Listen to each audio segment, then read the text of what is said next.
angle of the May 2025 India-Pakistan conflict. But beneath the headlines lies a story of misinformation, controversy, and hidden agendas. It all began with a startling claim from India's Lieutenant General Sumer Ivan de Cunha, who publicly stated that anti-aircraft guns were deployed with permission at the Golden Temple in Amritsar to counter Pakistani drone threats. The Shiromani Gurdwara Parbanda Committee swiftly denied the statement, calling it shockingly untrue, and Giani Amarjit Singh confirmed no such deployment had occurred.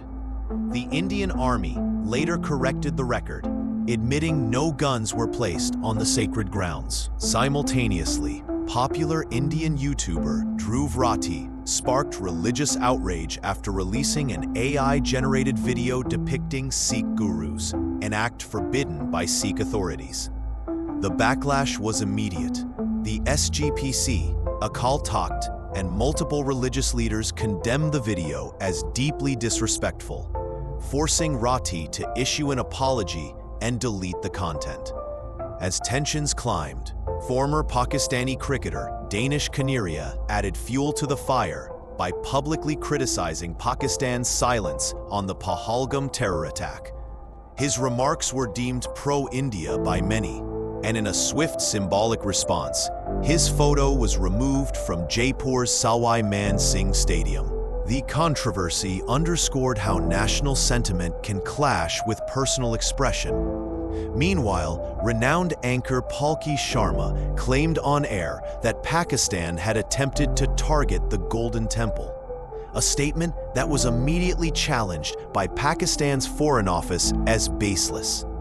Despite public pressure, no retraction followed, highlighting how misinformation can travel unchecked in wartime.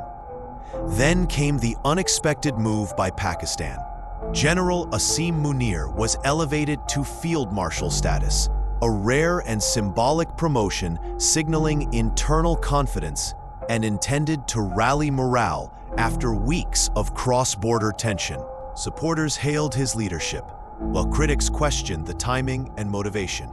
These four events reveal a war that wasn't just fought with drones and missiles, but also with narratives, reputations, and digital influence.